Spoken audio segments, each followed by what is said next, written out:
kelahiran Nabi Muhammad Shallallahu Alaihi Wasallam.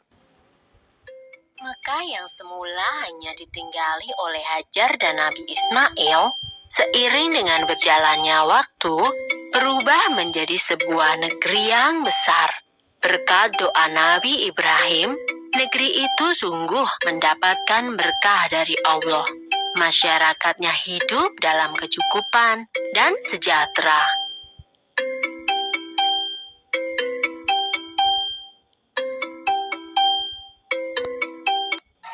Beribu-ribu tahun kemudian, Mekah berubah menjadi negeri yang sangat kejam. Sebagian besar masyarakatnya mulai melupakan ajaran agama yang benar dan berganti menyembah berhala-berhala yang mereka ciptakan sendiri. Di antaranya adalah Saman, Watan, Nushun, dan masih banyak lainnya. Semua itu adalah Tuhan yang mereka ciptakan dari batu, kayu, ataupun logam. Kaum Quraisy menganggap harta adalah segalanya. Bagi yang memiliki harta paling banyak, dialah yang akan menjadi pemimpin. Demi mencapai kehormatan dan kedudukan, mereka menghalalkan segala cara. Karena itu pula, mereka seringkali terlibat dalam perselisihan dan kadang-kadang menimbulkan perang antar saudara. Bukan hanya Tuhan mereka saja yang berubah, sifat dan perilaku masyarakatnya pun juga berubah. Kaum Quraisy yang secara turun-menurun menguasai Mekah dan Ka'bah mulai membentuk kelompok masing-masing. Mereka sangat berkuasa dan kaya raya. Namun kekayaan itu mereka dapatkan dengan cara yang tidak halal. Merampok, memeras rakyat kecil, berjudi, curang dalam berdagang, dan perbudakan yang sangat kejam.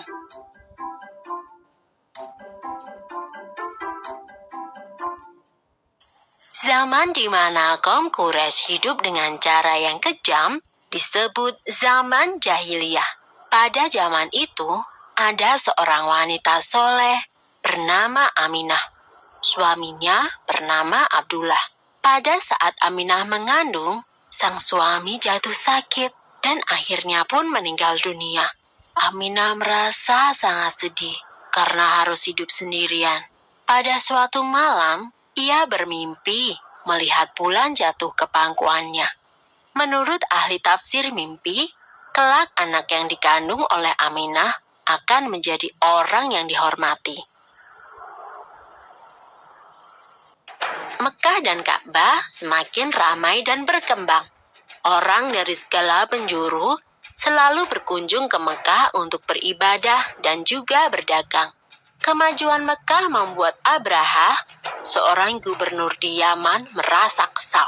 Ia telah membuat rumah ibadah yang jauh lebih besar dan lebih megah daripada Ka'bah. Namun, tidak ada satupun orang yang mau beribadah ke Yaman. Abrahah lalu memerintahkan agar semua pasukannya bersiap-siap. Mereka akan menyerang Mekah dan menghancurkan Ka'bah.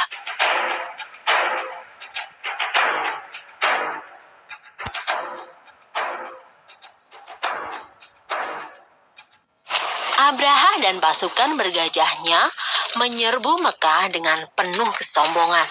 Ketika ia akan menghancurkan Ka'bah, tiba-tiba datang ribuan burung ababil. Burung-burung itu membawa batu-batu berapi dari neraka. Kemudian, batu-batu itu dilemparkan ke arah pasukan gajah Abrahah. Dalam sekejap mata, pasukan Abrahah berhasil dikalahkan dan Ka'bah pun dapat diselamatkan. Tahun itu kemudian disebut dengan Tahun Gajah. Pada tahun gajah itu pula, Aminah melahirkan putranya.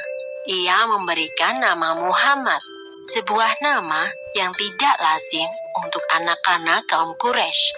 Ialah Nabi Muhammad, nabi terakhir yang diutus oleh Allah. Ia dilahirkan pada hari Senin, 12 Rabiul Awal, Tahun Gajah. Selesai.